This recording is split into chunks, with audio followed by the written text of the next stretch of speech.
It's time for the Access of Easy podcast, the weekly technology digest that keeps you ahead of the curve.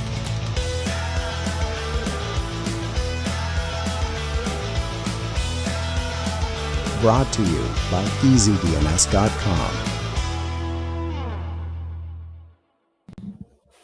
Welcome back, everybody, to the Access of Easy podcast. This is number 295. My name is Joey. I'm here as always with my co-host, Len. Len, I have my late night voice on. We're recording a little later than usual on the Thursday evening here. What's going on over there? How are you? Yeah, everything is good over here, Joey. But this is our usual voice because typically we record all our stuff in the evenings, and just the Access of Easy we do a little bit earlier today. So people listening to Access of Easy are probably wondering why we sound a little different, but this is our regular recording voice. Everything's good, Joey. How about you? How's everything over there?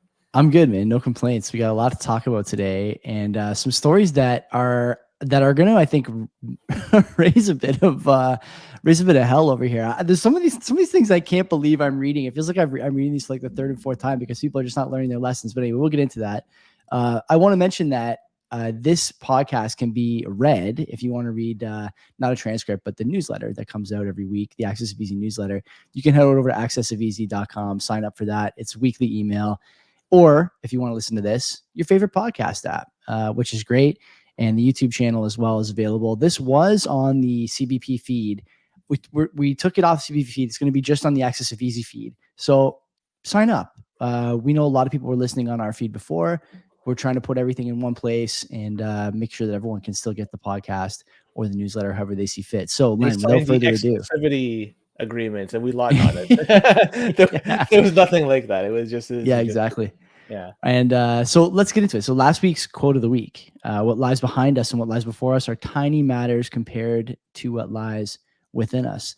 That was by Ralph Waldo Emerson. No one got that one. This week's quote: of all tyrannies, a tyranny sincerely exercised for the good of its victims may be the most oppressive. Remember the rules: no searching, no cheating, no nothing like that. And no removing any Y's in the word that you just read. That's another absolutely thing. Yeah, I can't do that. And make sure start again. Make sure that you post it in the comments section of Access of Easy, and you can get your next domain hosting renewal on the house, man. Can't beat that. And if you got a domain you want to pay for it, well, figure out who the quote was by. Read a book, get learned, as they say. So anyway, we got a few stories to talk about today. Learn it. Got a few stories to talk about today. Let's get into it. Can we start this again? Let's get into the stories here. What do we got? I'm gonna wear my monocle and top hat, but let's start off with a Facebook story. And Seymour Hersh, and he's the Pulitzer Prize winning author, he's making some news because Facebook looks like it's censoring him on their platform. And this all has to do with Nord Stream pipeline, which hopefully everybody knows what it's all about. For those who are not aware, this is what carries natural gas from Russia to Germany. And this was made inoperable with a underwater explosion, knocking out two of the pipelines late last year. Who was responsible for these explosions? Well, it's a matter of debate, but a lot of people, I think, have made the connection. But this is where Mr. Hersh comes into the picture. Journalist Michael Schellenberger posted one of Hersh's articles on Facebook, and that article highlighted a report that indicated that the U.S. was involved with the explosions, along with help from Norway. And Facebook decided to include a disclaimer on that post, and the disclaimer read, "False information checked by independent fact checkers." And it's a funny thing that these fact checkers, apparently they include sources from a media company known as NRK. What is NRK? Well, they're a Norwegian state-owned company. Given Norway's supposed involvement in the Nord Stream explosion, one could only make the determination that there's a bias in all of this. That's just my 2 cents. This is yet another example of a company that has control of narrative. I'm talking about Facebook. And this isn't Facebook's first time at this dance. They've done it time and time again. But they're not the only ones. Other companies like Google and Twitter, mostly pre-Elon, also have blood on their hands with respect to this. And all this leads from me, like, it looks like people are going to look for alternatives out there, like projects like Nostr and these decentralized platform. These are gaining traction because people could post freely over there without any corrective measures imposed by a centralized body, a biased centralized body at that. And I suspect this won't be the last time Facebook does anything like this. And as for Nord Stream, whoever is responsible for it, they did it at a crucial time. And notably, they did it just before the cold weather took hold in Europe, forcing the citizens of Germany to find other ways to heat their homes with a new gas supplier. And the pipeline bombing, in my opinion, seems to have been done with for political reasons. And it's too bad we may never know the truth. We're trying to connect dots as best we can. But unfortunately, people are being used as pawns in this whole game, which is too bad. We just may never know the truth, Len. You know, we'll never really know what happened to the Nord Stream pipeline. Pipeline bombing aside, two things. Okay, Seymour Hersh, legendary reporter, legendary journalist. As Schellenberger notes, infinitely more independent than any fact checker. There's no such thing as an independent fact checker. I have two other comments here that are maybe a little bit out on the curve, but I'll say them anyway. One is, who is getting their information from Facebook anyways these days? Like, is there anyone worth their salt looking at Facebook for news? I doubt it. It's going to be a lot of older people who are playing Farmville, if that's still a thing on Facebook. That was huge around the time that I stopped using it. And, people who are kind of just lurking and posting political fodder for their friends to get mad at, and, leaving thumbs up comments on pictures of their neighbors' cats and things like this. That's number one. Like, Schellenberger, I understand why he cares, but I don't think you should get this worked up about it. Number two is, I don't know if you listened to the Meta earnings call yesterday, but they talked about AI an awful lot. How long is it going to be until companies like Facebook can just blame AI or misfiring AI for censorship and forget about their responsibility, like abdicate any responsibility they had for maintaining a platform to some AI overlord? It's honestly not that far off. And why the hell not? I would do that if I was them. I would at least try because the steps to understanding all the different parts of the process they're getting so high now that there's no elected official in the States who's going to be able to understand this. The days of grilling a tech CEO and being able to get a soundbite out of it as the tech evolves are almost over. And Facebook knows this, Twitter knows this, like all these guys know. And so they're going to keep expanding the moat, and AI is another way they can do this, to pretend they're not censoring people. It's something the AI is doing. It's a broad data set. It's a broad model, whatever. I don't see how this is going to change. And so, to your point, use a different platform. We'll get into Elon's Twitter today as well. But yeah, I mean, there's reasons you shouldn't be on these centralized platforms, and they just keep showing up, right? Don't rely on these things. You shouldn't be relying on them for anything. Yeah, it was all Hal's fault. Let's move on. And so there's some more security concerns out there for people using mobile devices, which is basically everybody. And we got news that recently iPhone users in 2022 could have been subjected to some new exploits. And this was impacting iOS 15 and iOS 16 users. And not an iOS user. What iOS version are we on right now, Joey? Just curious. I think 17 and change or 16 and change. So those are pretty darn old then, like the 15 especially. So anyways, 15 is probably 2 models back now, 2 iPhone models back, I would guess. Yeah, so there you go. So they've found backdoors into that, but who's having these older operating systems? I do not know. Well, it's 16. We're actually on 16.4 now. So 15 is not that old then. No, probably a year old. Okay, so there you go. So this group that was behind this is an Israeli spyware maker called NSO Group, and they've reported released at least 3, could be more, but at least 3 have been reported of a zero-click exploit. And what is concerning this type of attack, the zero-click exploit, does not require the user to do anything, like click a link or open a file. It's simply the user is subjected to this type of attack, and information is siphoned away. And I talk about this every week. It's another reason why you should be updating your software to have the latest version, the security versions for your phone, your tablet, your computer, any devices out there that can be updated.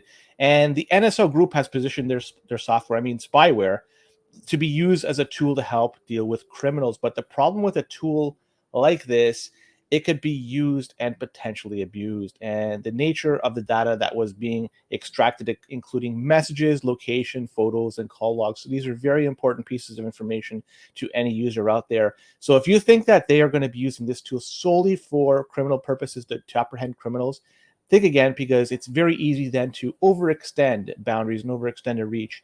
And whatever you have on your phone, and just everybody uses it for calling, for text, for everything like that. So that could be subjected to some sort of data breach where they could siphon that information. Very, very scary stuff. But again, just keep reiterating, just update your software as fast as recently as possible. So that way you don't have any issues that, that may be potentially impacting you. Can we discuss the sort of like buried lead in this story, that lockdown mode, which is a sort of an operating function that iPhones have these days that severely limit, I don't want to call it traditional usability because it's not traditional usability, but it'll limit your access to certain apps and certain functions while still allowing you to use the phone at some level if you think you're going to be targeted by a cyber attack. Now, Apple's language is that it's only for people who are going to be targeted by really sophisticated attacks, but I would argue that if you have something like I have Blue Wallet, Bitcoin Wallet on my phone, like whatever, if you see me on the train, you want to try and get into my Blue Wallet, go ahead. But I would just say that if you have Blue Wallet on your phone, banking apps on your phone, sensitive documents on your phone, there's people out there. I know I have friends who, like, when they go on vacation, they scan everything onto their phone, like their ticket, their passport, like just in case.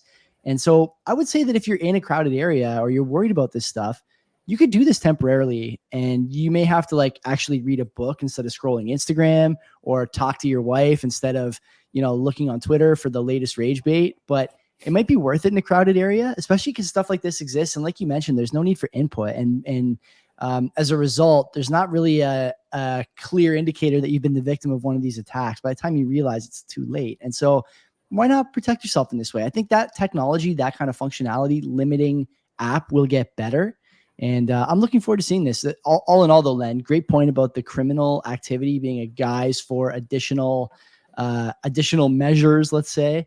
Never fails. There's an opportunity in every crisis for certain actors, right?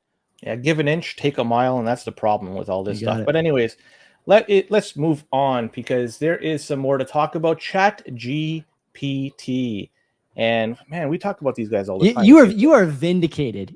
We, like, one of the first episodes we did, you were like, stay away from this thing. Do not use ChatGPT. And every week we've hit a story. So kudos to you on that one. You were on that really early. Yeah, so thank you. So more news on this front.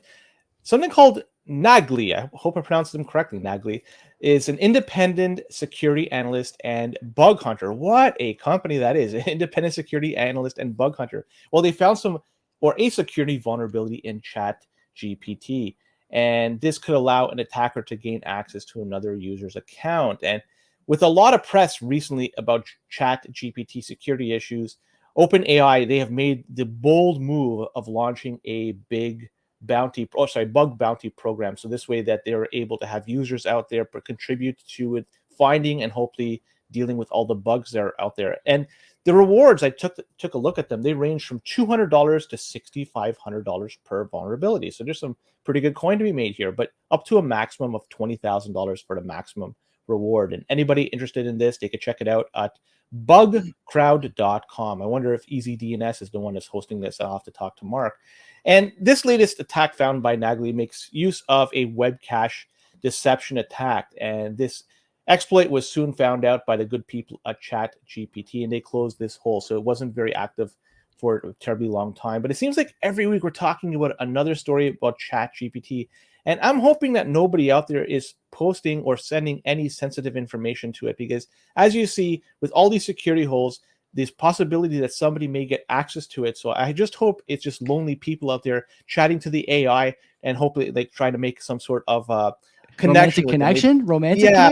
I kind of think that's the least of the problems, and maybe it's one of the greatest of problems that are out there. But anyways, just don't send any security data out there. Use this as a tool. Don't rely on this to secure any sensitive information. Heck, even just sending your name is probably just too much, in my opinion. But yeah, I'll leave it at that.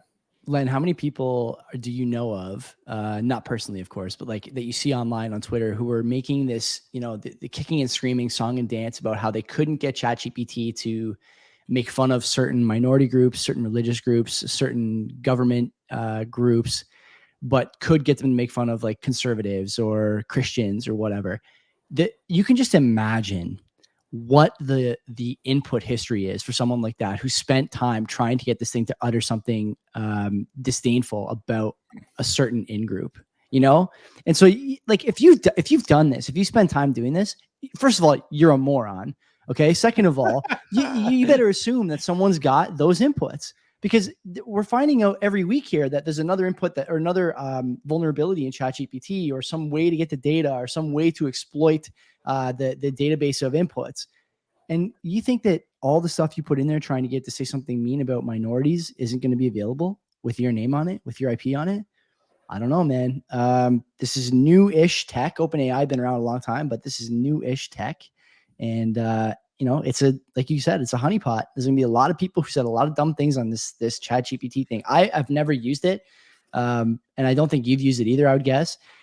I just don't understand, like, why do you need to use this in a way that will incriminate you? I did see that great story about the guy who like got blood work back from a dog that he owned, and the ChatGPT gave him a better diagnosis than the vet, and he took the ChatGPT diagnosis to a new vet and they cured his dog. The dog was like on his last legs. Yeah, did you hear about that story? It's about a month ago now.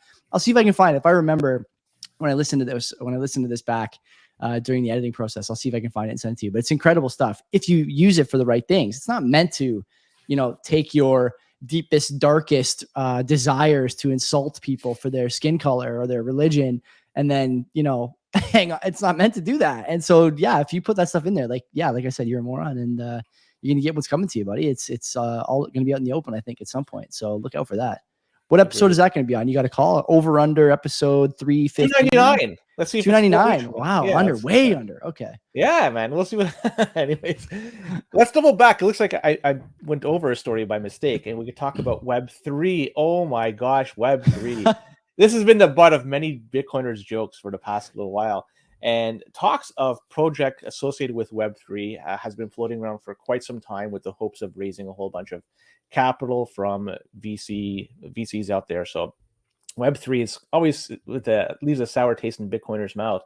And Web3 is what people are describing as the next progression on how we use and interact and absorb information from the internet. It's a decentralized what a network platform, whatever, but uses blockchain technology. Anything using blockchain is not going to solve anything. Blockchain isn't the thing that's going to just usher us into the next generation. Anyways, throwing blockchain on something it's not a good thing. And Web3 is supposed to give users more control for the overall experience without centralized bodies like Facebook slapping on tags in the post, like we talked about earlier in the show. But along with Web3 comes something called Interplanetary File System. IPFS. I love that name. Absolutely love that name. Interplanetary. So IPFS, which is used to distribute data in a peer-to-peer network fashion. So I guess think of BitTorrent, but on a much broader scale, increased functionality, improved user experience, the whole 9 yards. It's been noticed that some people are using IPFS in nefarious reasons like phishing, credential theft, and malware distribution. It was inevitable that this would happen. You're always going to have these scammers move into the scamming space, which is Web3. And it's too bad that they did it so early on, but it's inevitable that this happens. So anytime you hear something along Web3, you got to be very cautious about what's going on, because there's not only going to be people trying to scam you for money, but now they're probably going to be scamming you, phishing you, doing phishing activities, credential theft, malware distribution, a whole bunch of garbage, all on the IPFS. So there's another file system out there that it belongs to the Web3 domain, and there's going to be a whole bunch of scammers associated with it. I just shake my head every time I see this thing, and stay clear of it. That's what I would say. Do you know that one of the reasons the Nigerian prince emails, I'm going somewhere with this. Stay with me, okay? Stick with me. Listener, viewer, stick with me as well. One of the reasons that the Nigerian prince emails are so successful, Len, is that the errors in grammar and spelling and punctuation and things like that, it's like an immediate filter for anyone who's got like a moderate to high IQ. Anyone who reads that is immediately thinking, this is such an obvious scam, I'm not going to read this. But people who stick with it, that's your target audience, right? And so the scammers know how to immediately filter down to the audience who may be receptive to an ask to take $5,000, then send it to another bank account. Take $5,000 and hold it for a year. Take $5,000 and hold whatever, right? Whatever the scam. I don't even know what the Nigerian prince scam is, to be honest with you. I just know that's one variety of scam. And so when you think about why the malware and phishing and other scammy activity is migrating to Web3, think of it like another version of writing poorly worded emails to people who might be dumb enough to embrace it. If you're hanging out in Web3, these guys think you're the target. You are the mark now, because anyone who's hanging out in this space is dumb, is a moron. Web3 is a joke. Everyone knows it's a scam. It was a nice way to raise VC money when there was zero interest rates for 10 years. You know, the back end of that ZERP environment was all Web3 garbage, NFT garbage, Ethereum garbage, all those adjacent terms and ecosystems. just consider, are you being sent the poorly worded email in the space that you're occupying online? It's hard to maybe see it when you're in there, but give it some thought, because I think that's what you're seeing here, Len. Every week we seem to be identifying another area where people are being sent the Nigerian prince email. And that's why that's sort of an immediate filter to get people that might be vulnerable to the scam. It's pretty easy to do if you're just shopping in the Web3 domain, right? It's fairly simple.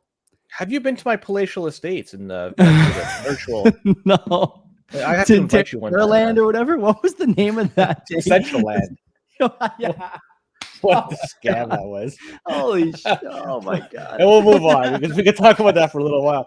Matt Taibbi, and he's the guy that was the star around the Twitter files thing. And unfortunately, he's going to be cutting ties with Twitter because there's a feud going on between he and Elon Musk. And Elon Musk and Substack, they don't seem to be doing very well together these days. There's been a lot of changes going on at Twitter. Some would argue it is for the better, some would argue it's for the worse. But one of these changes are going to be, or they have instituted, is blocking all tweets that include Substack links.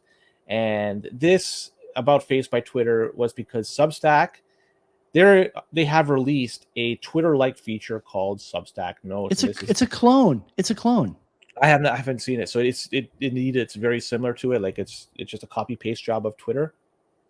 Pretty close. Like it's post an article, post a thought, post a And Twitter, by the way, ripped off statuses from Facebook. Like everyone's ripping everyone off. But anyway, go ahead. I cut you. Yeah, off. there is no originality in all this, but just improving an idea.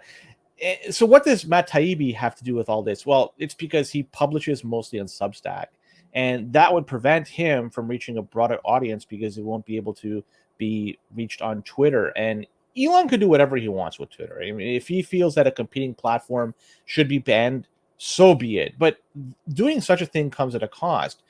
Twitter then cannot be seen as a sanctuary for people who want to express their viewpoints. And really, what's going on with this particular move, how does it differ than what happened with the previous regime, which Taibbi himself helped expose as being corrupt and repressive? So it just helps shine a light that decentralized platforms like Nostr, and bringing that up again, have a real future because it's not subjected to these type of bans. So somewhere like Nostr, you can't arbitrarily ban Substack links being placed on it. So it's too bad that Elon is doing this. He's made maybe not an enemy, but he's lost a friend, it looks like, with Matt Taibbi, somebody who's ushered in a new era in Twitter, but it's no longer that's going to be the case. So we'll see what happens moving forward. Maybe they can mend their ways, but who the heck knows? I think Taibbi's a whiny baby for this, honestly. He doesn't have any ties to Twitter, okay? He was very clear in saying that he didn't have any ties to Twitter when everyone was accusing him of being in Elon's pocket. And now he thinks he's entitled to stay when the platform through which he makes his money releases a Twitter clone. He's not. If he doesn't like it, then he can go to Substack. What is this guy talking about? Stop your whining, okay? I'm trying not to swear here. Stop your whining and move to a platform that makes the most sense for you. Twitter is going to block every single clone, every single competitor. And as Nostr grows in size and popularity, and it will, it's going to get blocked on Twitter as well.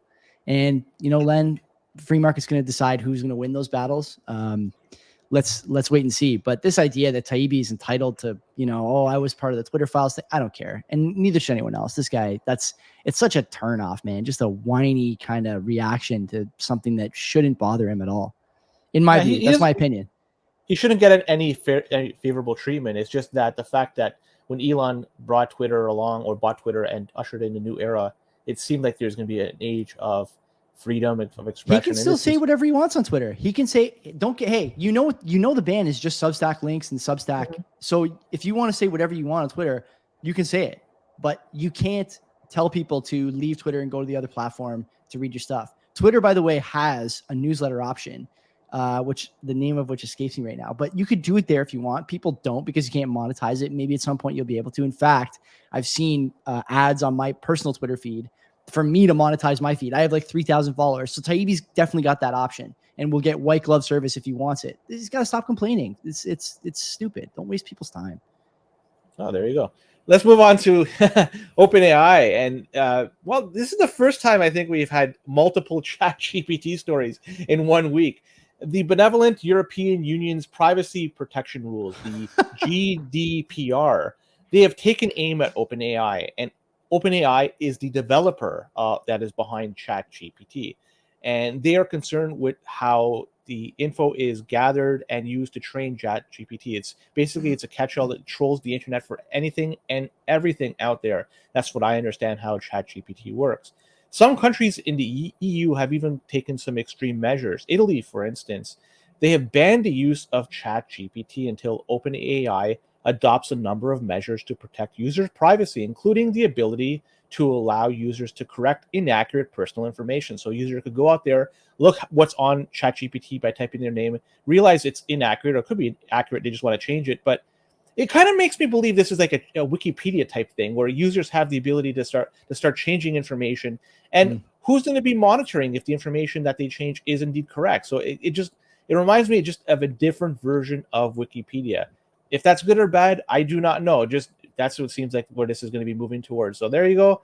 Another story with ChatGPT. The European Union's Privacy Protection Rules Commission. They're angry with what's going on with them trying to troll the information, all their information from the internet. But that's how it's done. They troll the information, they gather it, and it's out there. It's free to use. Let's be honest. When somebody posts something out there, it's not though. So I'll tell you that Craigslist famously does not let any crawlers go through its data.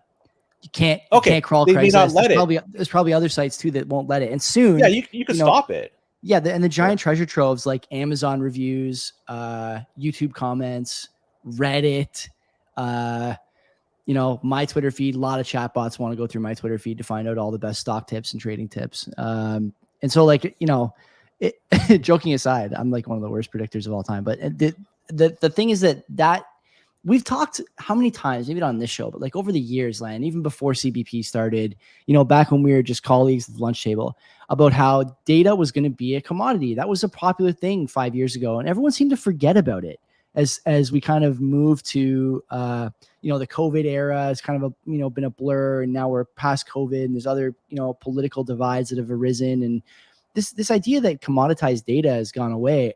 It hasn't. It's become more and more prevalent than it's ever been. And you're seeing it now.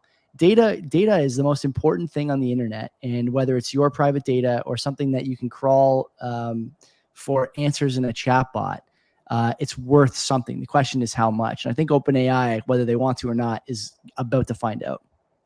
No, we are the products when we're on the internet. That's really it. Yeah.